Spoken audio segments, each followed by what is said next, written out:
Join me, Tom Nugent. And me, Ruby Walsh. And some fella called Paddy Power on our new racing podcast, From the Horse's Mouth. We've ridden 59 Cheltenham Festival winners between us, so we really know our stuff. Whoa. I rode the 59 winners. I don't think Paddy has even sat on a horse, to be honest. Anyway, new episodes out every Friday, wherever you get your podcasts. 18 plus, please gamble responsibly. See dunlewy.net.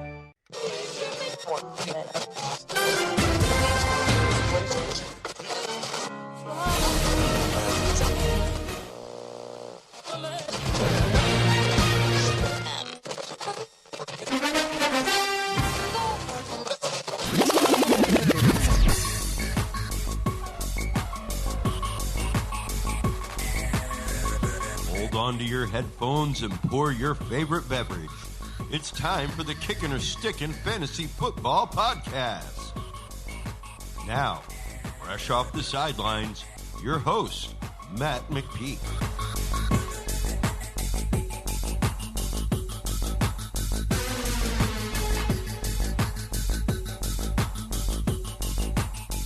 Fantasy freaks and geeks, what's up? Welcome to the Kickin or Stickin Fantasy Football Podcast, where we try to make your fantasy decisions just a little easier.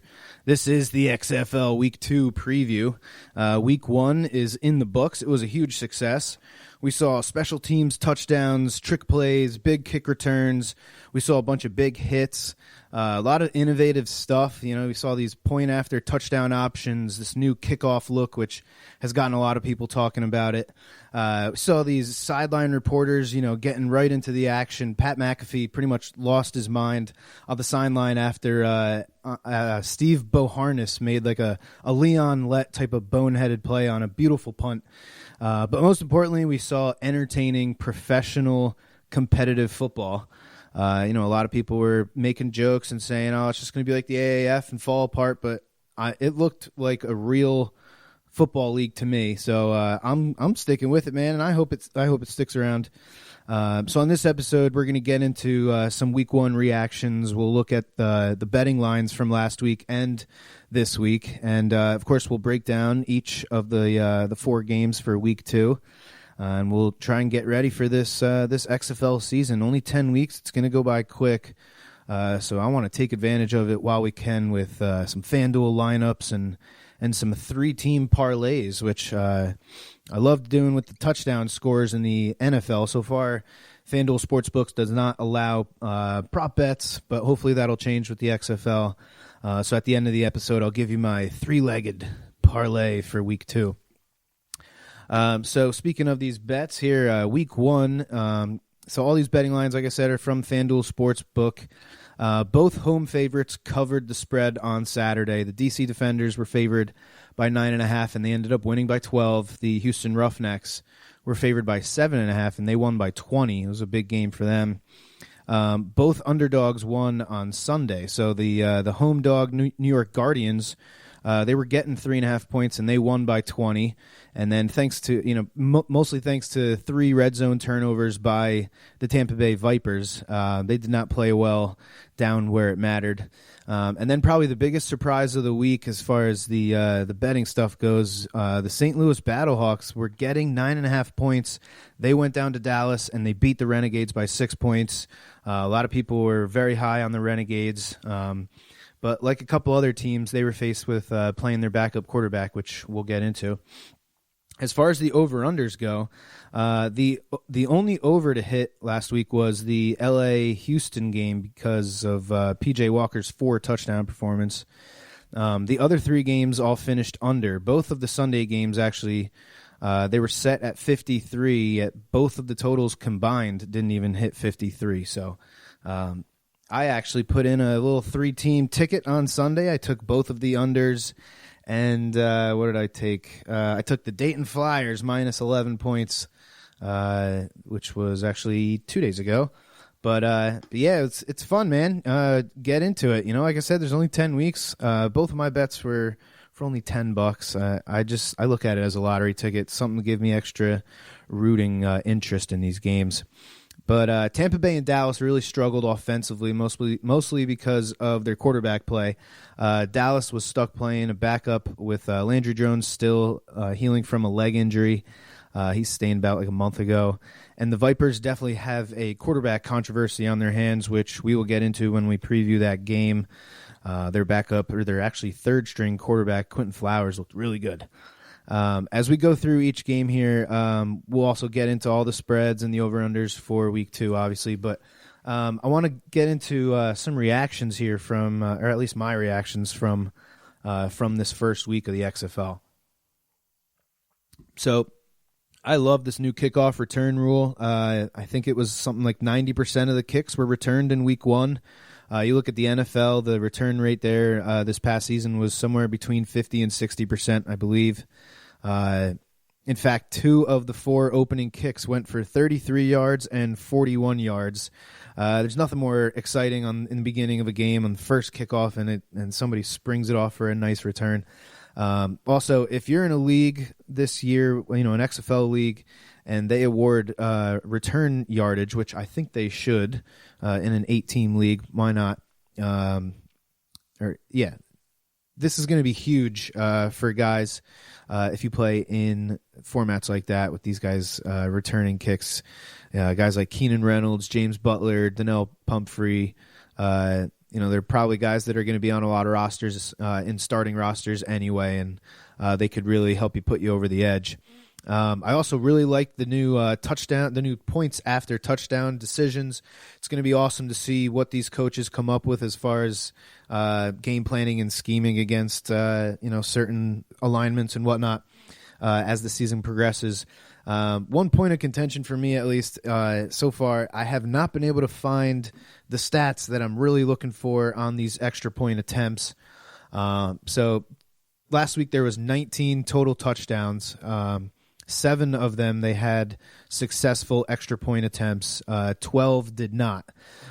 So, looking back through the XFL's stat page, it'll just say, extra point attempt unsuccessful. It doesn't tell you who got the touch. Was it a pass or a run? Was it a 1 or a 2? So hopefully they can get that fixed. I actually called the office and left them a little message, displaying my displeasure. But like I said, 12 unsuccessful, 7 successful. So Tim Cook had 2 successful rushing 1 point after touchdown plays. You also had Donnell Pumphrey had 1. P.J. Walker had 1 that was a 2-point conversion. So that was from the 5-yard line as opposed to the 1-yard line. And then you had Keenan Reynolds, Jordan Smallwood, and Keenan Lewis. All 3 of them also had receiving point after touchdowns, and actually Lewis and Smallwood were both for 2 points. One of the things coming into this when talking about this whole idea is that apparently the odds are better for offenses going for it from the 5-yard line as opposed to the 1-yard line. Just gives you the slightest bit more room to play and give your receivers a little bit more space to create separation. So I wouldn't be surprised if you ended up seeing a lot more 2-point conversions than 1-pointers. But that's definitely going to be something that is also going to add some value to these running backs. Another thing that I think is going to add a lot of value to the running backs is being involved in the pass game. I think if guys don't see targets, they're really not going to be worth playing in daily fantasy or in your seasonal league. I think we're going to see we're not going to see too many teams give us a one guy, 20 carries a game. We did see Matt Jones with the Battlehawks do exactly that last week, but again, I don't think that's going to be the norm. Like I said, Matt Jones, he was had the best game of all the ex-NFL running backs. He led the league in rushing attempts with 21 and rushing yards with 85. Both renegade running backs, familiar names, Lance Dunbar, Cameron Artis-Payne, they both caught all of their targets. 6 for Dunbar, Artis-Payne had 4. Kenneth Farrell, he led his team in rushing yards and total touches. So 4 guys there that you're probably familiar with their names, and they played well. 2 guys you might know that did not play well. Christian Michael was a huge disappointment. He had 8 touches and only had -1 yards. And Andre Williams, only 3 touches. It was 1 catch for 7 yards, all he was able to put out. But like I said, I think these running backs are really going to need to be involved in the passing game in order to be of any value in the DFS lineups. It's just so much harder to teach rushing schemes and for offensive lines to get any continuity with one another in such a short amount of time. I think these guys have had a month, maybe, or month or two of preseason / scrimmaging together and whatnot. It's just so much easier, especially with the coaches that they selected, to teach your offensive linemen a couple pass protections and give some wide receivers some route combinations. And so you should keep that in mind when you're building these DFS lineups. Is I'd aim for those cheaper running backs that are going to catch a lot of passes, guys that are going to be involved in these extra point attempts, like Tim Cook, who was the only player who had 2 successful extra point attempts. Looking at the wide receivers of note, Eli Rogers, he caught all 6 of his targets for 73 yards. He looked good.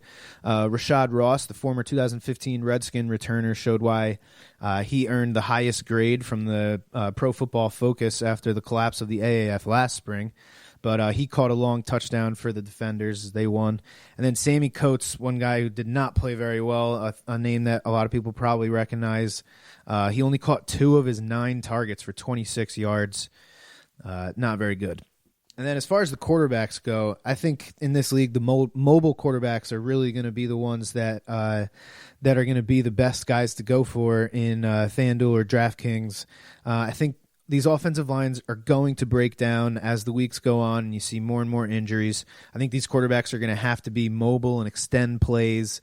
To me, it's not a coincidence that the quarterbacks with the 3 highest QB ratings last week were the 3 starting quarterbacks with the most rushing yards.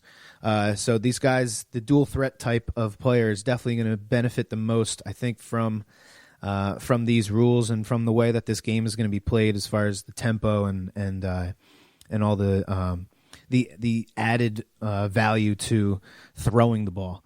So going forward, I think I'm going to stick with one of those 4 quarterbacks that are willing and able to run the ball, like Cardell Jones, P.J. Walker, Jordan Tiamu, and the guy that should be starting QB in Tampa Bay, Quentin Flowers, who, again, we will get into when we break down that game there. So let's get into these games for Week 2.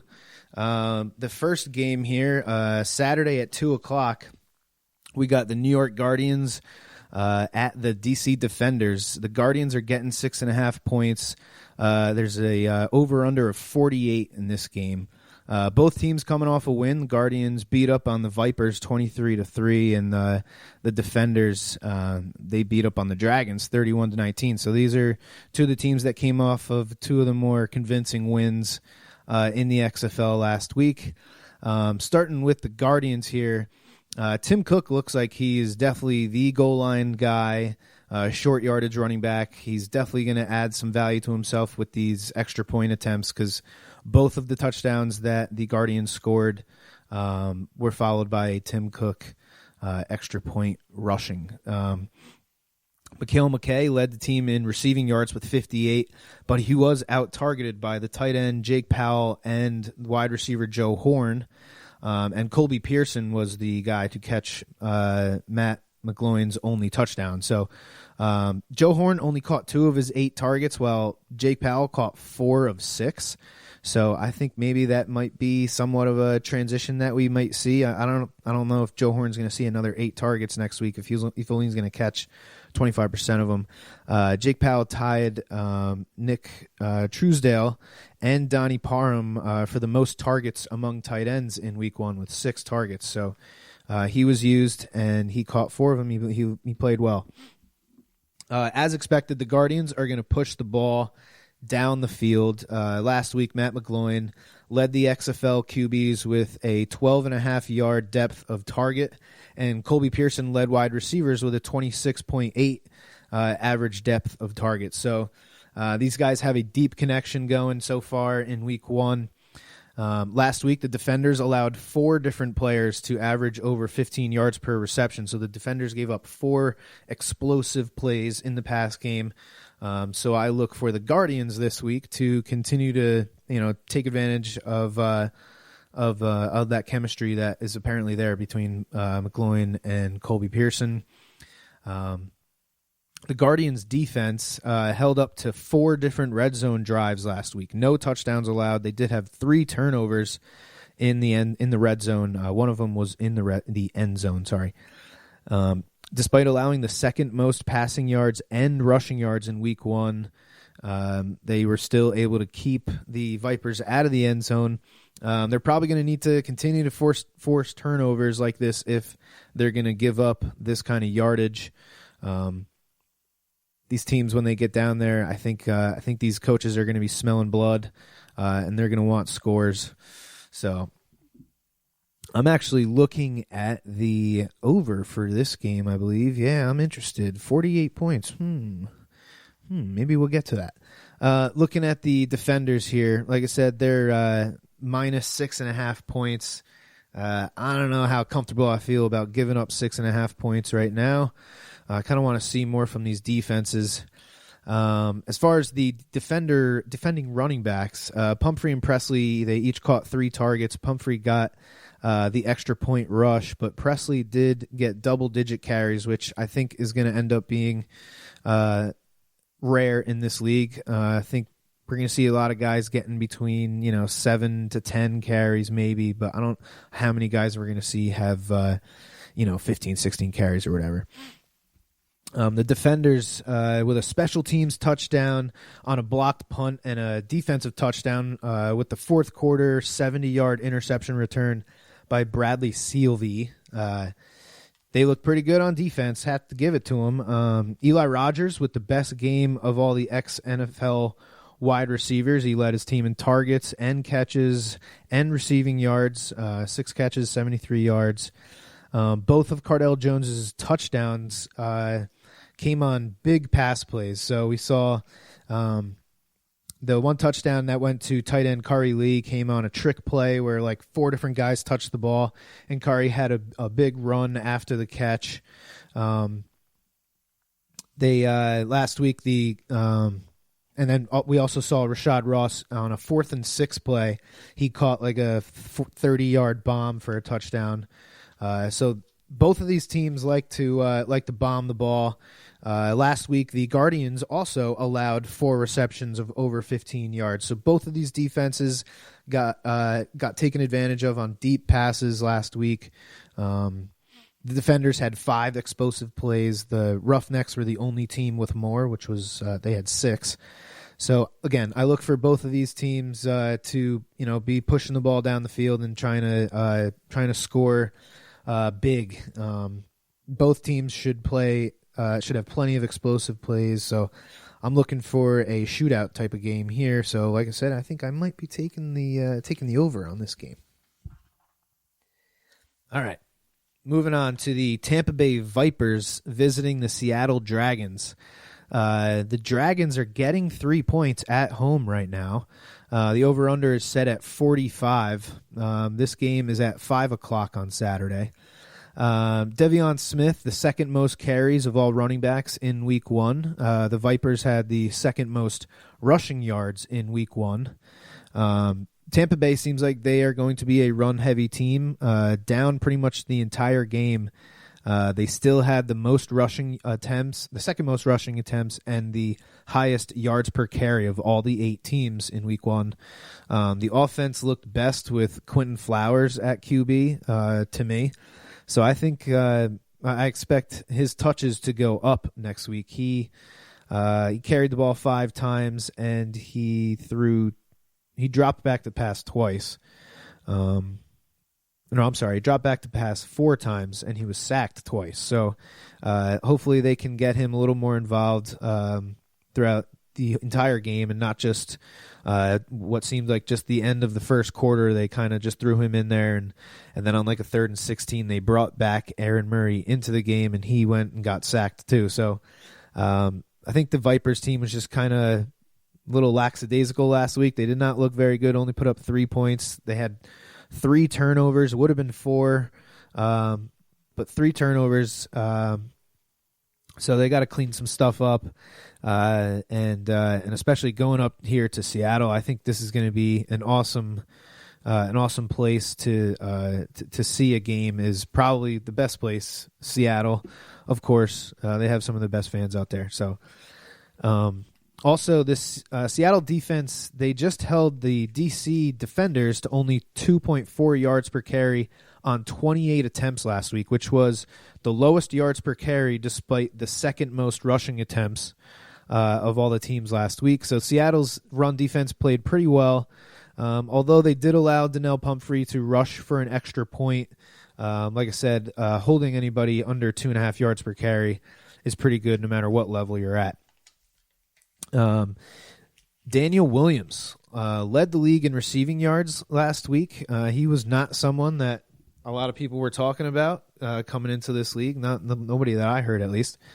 And then Seattle did allow the third most passing yards last week, so I think Williams in DFS makes a lot of sense this week. He's probably not the most expensive wide receiver, and he seems like he's got a good matchup. We won't really know how these defenses really stack up against each position until probably after the third game is when I'm going to start really diving into how teams rank as far as fantasy points allowed to specific position groups and specific types of plays, like running backs catching the ball and whatnot. So that's something to keep in mind for sure.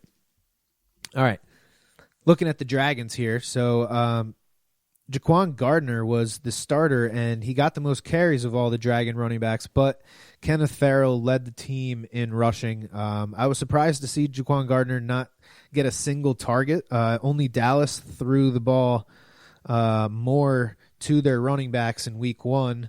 Although I really like Gardner, he's kind of like a poor man's MJD, and he was good in the AAF. He did get hurt, but he played pretty well. But it seems like this is going to be a running back by committee. Like I said, Kenneth Farrell led the team in rushing. He got 7 carries. Jaquan Gardner had 36 yards on 9 carries. Trey Williams got 3 carries, and then he also had 4 targets. So it seems like they're going to distribute the ball a lot to all 3 of these running backs. So I think this may be the easiest backfield to avoid, simply just because you just don't know who's going to get the majority of the touches.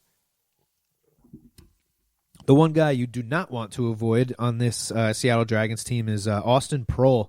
Had a big game. Although he only caught half of his team-high 10 targets, he had 88 yards, with 57 of them coming on a big catch and run for a touchdown.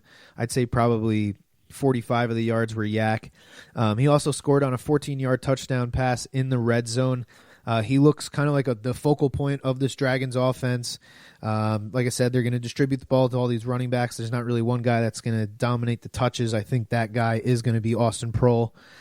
He looks pretty good. He's got great hands.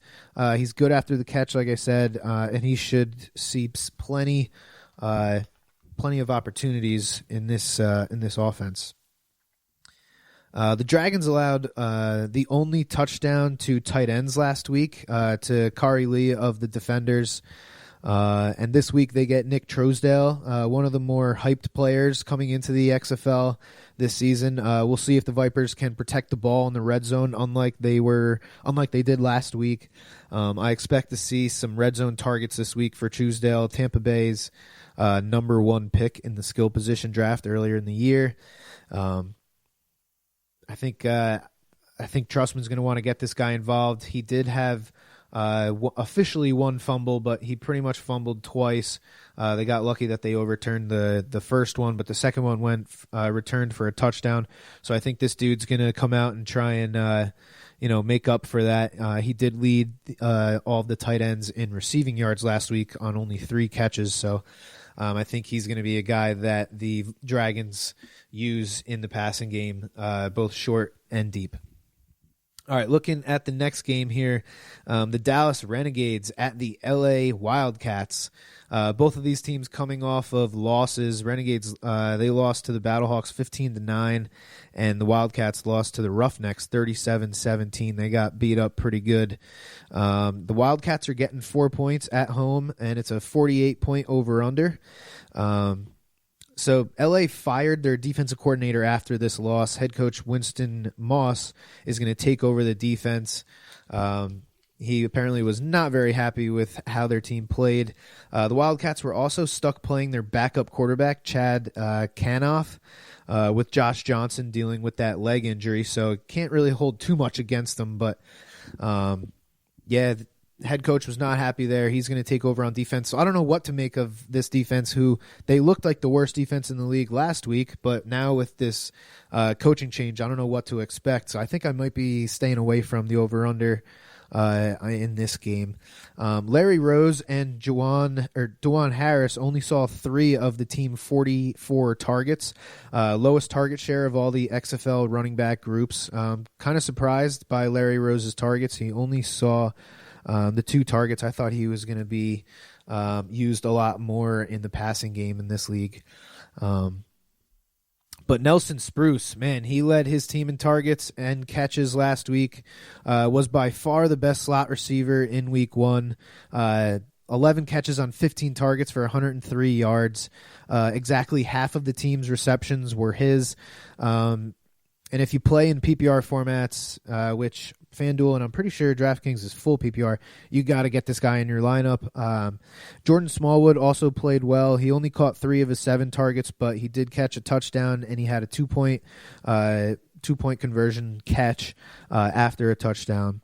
The Wildcats targeted 6 different wide receivers at least 3 times. No other team had 5 different receivers have that many targets. So it seems like this team is really going to distribute the ball around, but Nelson Spruce, 15 targets, man, he's definitely going to be the man there. Hopefully, when Josh Johnson does come back, he'll continue to have the same target share. I think Spruce and Smallwood are by far the most talented guys in this Wildcat wide receiver group, so they could benefit from a lot of negative game scripts too if this defense really is as bad as it seems like it is. So that's another thing to keep in mind. These teams that have bad defenses, you're going to want to go after those offenses' passing games. Looking at Dallas here, so Philip Nelson started in place of Landry Jones, another backup quarterback starting in week 1. And he had the highest completion percentage among starting quarterbacks, but he did not play very well.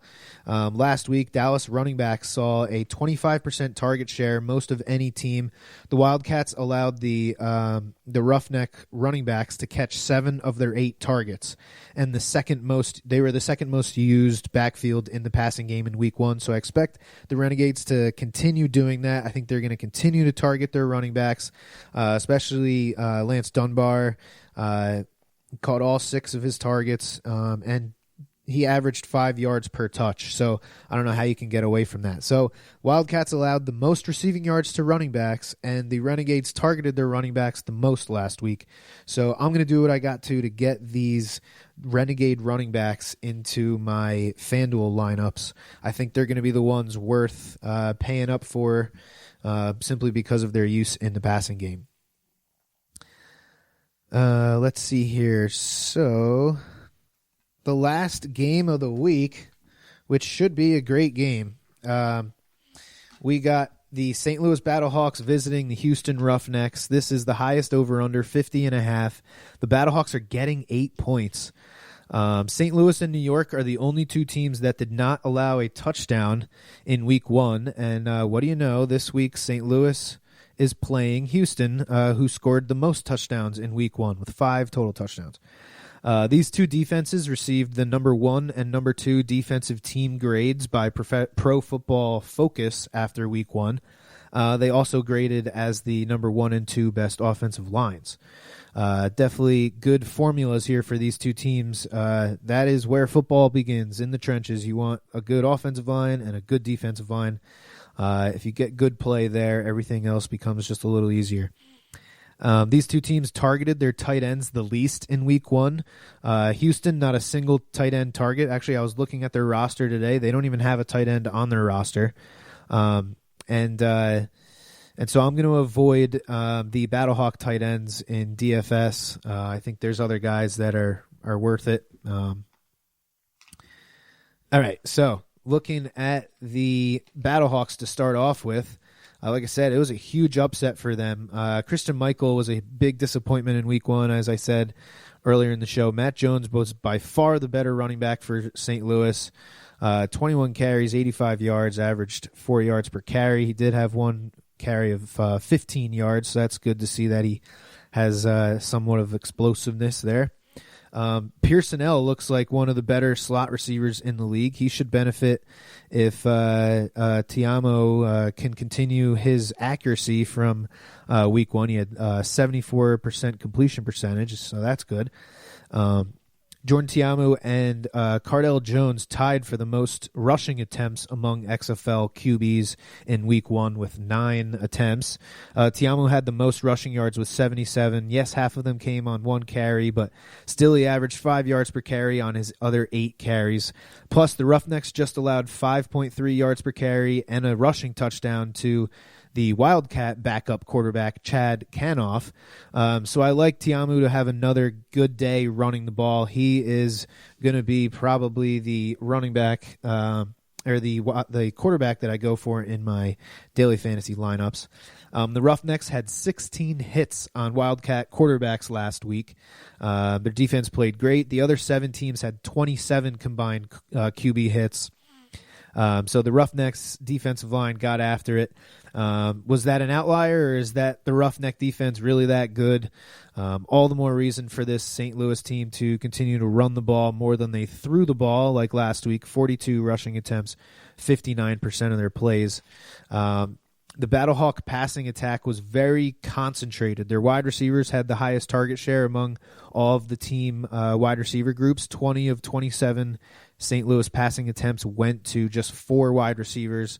They also targeted their running backs twice, so that's the fewest running back targets in the league. So it seems like when the Battlehawks do throw the football, it's going to be going to these wide receivers. Again, maybe some of those cheap wide receivers you could be filling in your flex spots with. And then looking at probably the best offense, at least from last week, P.J. Walker looked like the best player in the league after just week 1. He threw 4 touchdown passes to 4 different receivers. He did have an interception, but he also had a 2-point conversion rushing the ball. He threw a 2-point conversion as well. He threw the ball really well. He had at least 1 completion to 8 different players. He rushed the ball for 26 yards. He scrambled around. He made a bunch of plays with his legs. He is probably going to continue, especially if all these other big-name quarterbacks aren't going to be playing, Landry Jones, Josh Johnson. I think P.J. Walker could end up being the best quarterback in this league. James Butler, only player last week to catch and run for touchdowns. And as I expected, he looked good in pass protection. On the extra point to Khalil Lewis on the 4th quarter, I forget, it was first or second down. Butler made a great block, and he's going to have to continue to do that if he wants to stay on the field in June Jones's run and shoot offense. These running backs, they got to be able to pass protect. Probably the number one sour note for the Roughnecks has to be Sammy Coates' 2 catch on 9 target performance. He's one of the more experienced wide receivers in this league, and he did not play well, so he's going to have to pick it up for sure if he's going to want to continue to see that kind of target share. All right, to finish the podcast up here, I'm going to run through a quick little 3-legged parlay for these XFL games. Again, these are to FanDuel Sportsbook. I'm going to take the New York DC over 48 points. I like the Defenders to win outright, but I'm not comfortable with this spread. I think it was, 6.5 points. I just think these teams are going to put up points. Both defenses gave up a lot of explosive plays last week, and I think we're going to see more of that. So I'm taking New York at DC over 48 points. The next one is Tampa Bay at Seattle. I'm taking the home team getting 3 points here. I think that crowd is going to be huge in Seattle. I think it's going to be big in this league. Seattle actually added more available seats for this game because they sold so many tickets. We've seen this Seattle fan base for both the Seahawks, for the whatever the soccer team is called up there. Ever since the Supersonics left town, I think those fans, they love football, man, and I think this defense. I think the fans are going to be wild there. It's going to be loud. I think the Seattle team is going to really benefit. The Dragons are coming home for their home opener, so I like them plus 3 points. I'll take a home team getting points any day. And then the last one, I'm going to take St. Louis and Houston under 50.5. Like I said earlier, this is the highest over-under for all XFL games. This could be the two best defenses. The Battlehawks only put up 15 points last week and still won the game. The Roughnecks took advantage of a bad Wildcat defense, so I don't think they're going to go out and score 37 points again. So I like the under on the highest projected over-under of the week. Seattle at Houston under 50.5. I'm going to throw, 10 or $20 on it. It'll probably maybe pay out 60, 70. We'll find out. But thanks for tuning in to this episode, week 2 preview of the XFL. I think this is going to be a lot of fun. I hope you guys are into it as much as I am. Thanks for tuning in, and as always, may the fantasy gods be cruel to your opponents. You have been listening to the Kickin' or Stickin' Fantasy Football Podcast. For more great episodes and information, follow us on social media and tune in every week. Kickin' or Stickin' is available on Google Podcasts, iTunes, iHeartRadio, Spotify, Alexa, Reach.tv, or your favorite podcast service. Kickin' or Stickin' is a proud member of the HC Universal Network family of podcasts. To find out more about this and other great shows on our network, visit us online at hcuniversalnetwork.com today. Fantasy football is fun, but gambling addiction destroys lives. If you or someone you love suffers from gambling addiction, please do not be afraid to seek help. The National Council on Problem Gambling operates the National Problem Gambling Helpline Network. Contact them today at 1-800-522-4700. Thank you for tuning in to the Kickin' or Stickin' Fantasy Football Podcast. Please remember to play responsibly and always look for your man downfield.